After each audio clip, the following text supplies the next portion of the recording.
Hello friends, welcome to PHP tutorial part 49. நான் சீனு. இப்போ இந்த கிளாஸில் பார்த்தோன்னா நம்ம இதுவரையும் பார்த்த நம்மளோட டுட்டோரியல்ஸ் வந்து ஓவர்வியூவாக பார்க்க போகிறோம். ஸோ அங்கே பார்த்தீங்கன்னா எக்ஸாம்ப் இருக்குது. இதுக்கு முன்னால் நான் வந்து பார்த்தோன்னா ஒரு 48 வீடியோஸ் வந்து அப்லோட் பண்ணியிருந்தேன். பார்த்தீங்கன்னா தெரியும். ஸோ இங்கே பார்த்தோன்னா டுட்டோரியல்ஸ் அப்டேட்டில் ப்ரோக்ராமிங் லாங்குவேஜில் PHP இருக்கும். இதுக்கு முன்னாடியே நீங்கள் ஆல்ரெடி 48 வீடியோஸும் பார்த்தோன்னா என்னென்ன பார்த்தோம் அப்படின்றது தான் நான் வந்து இப்போ வந்து சும்மா ஒரு ஓவர்வியூவாக பார்க்க போகிறோம். ஸோ இந்த இடத்துல பார்த்தீங்கன்னா நான் வந்து டுட்டோரியல்ஸ் வந்து டைரெக்டாக பார்க்குறதுக்கான லிங்க்ஸ் கொடுத்துருக்கேன். இங்கே பார்த்தீங்கன்னா அதோட டைட்டில் என்னென்ன சாப்டர் நம்மளாம் பார்க்க போகிறோம் அப்படின்னு வந்து இருக்கும். ஸோ பார்த்தோன்னா இங்கே டைரெக்டாக போயிடலாம். பார்த்தீங்கன்னா மொத்தம் 48 டுட்டோரியல்ஸ் வந்து அதோட டைட்டில்ஸ் எல்லாம் நான் கொடுத்துருப்பேன். ஒவ்வொரு டுட்டோரியல்ஸ் என்னென்ன இருக்குது அப்படின்றதுக்காக.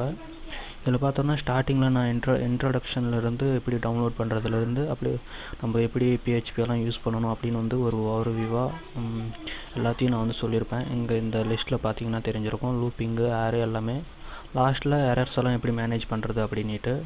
இப்போ பார்த்தோன்னா இந்த மாதிரி நீங்கள் வந்து இதை ஃபுல்லாக நீங்கள் இந்த 48 வீடியோஸும் பார்த்துட்டிங்கன்னா PHPயில் ஒரு 60% நீங்கள் நல்லா கம்ப்ளீட்டாக கற்றுக்கிட்ட மாதிரி அப்படின்னு நான் சொல்லலாம். இன்னும் 60% அப்போ நான் ஒன்றும் கற்றுக்கலையே அப்படின்னா அது ஒன்றும் கிடையாதுங்க. அது வந்து பார்த்தோன்னா நம்ம மெயினாக முக்கியமாக யூஸ் பண்ணக்கூடியதை மட்டும் நான் எல்லாம் சொல்லியிருக்கேன்.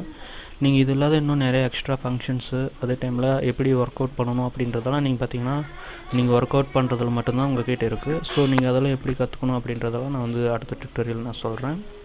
ஸோ நான் இதில் இல்லாத சில ஃபங்க்ஷன்ஸ் எல்லாம் நீங்கள் கற்றுக்கணும் அப்படின்னு நினச்சிங்கன்னா நம்மளோட லோக்கல் ஹோஸ்ட்டு எக்ஸாம்ப் அப்படின்றதுலேயே நீங்கள் போனீங்கன்னா தெரியும். இங்கே பார்த்தீங்கன்னா நம்மளோட எக்ஸாம்ப், அதாவது நான் இதை எப்படி இன்ஸ்டால் பண்ணுறதுன்றதெல்லாம் ஆல்ரெடி சொல்லிட்டு இருந்தேன். இதில் பார்த்தீங்கன்னா PHP info அப்படின்ற மாதிரி ஆப்ஷன்ஸ் எல்லாம் இருக்கும். பார்த்தீங்கன்னா உங்களுக்கு தெரியும். ஸோ இதெல்லாம் என்ன பண்ணணும் அப்படின்றதெல்லாம் நான் வந்து PHP அட்வான்ஸ் டுட்டோரியல்ஸ் நான் சொல்கிறேன். உங்களுக்கு இது போக எக்ஸ்ட்ரா ஏதாச்சும் நீங்கள் டூல்ஸு இதை பற்றி தெரிஞ்சுக்கணும் அப்படின்னு நினச்சிங்கன்னா மட்டும் நீங்கள் வந்து பாருங்கள். ஸோ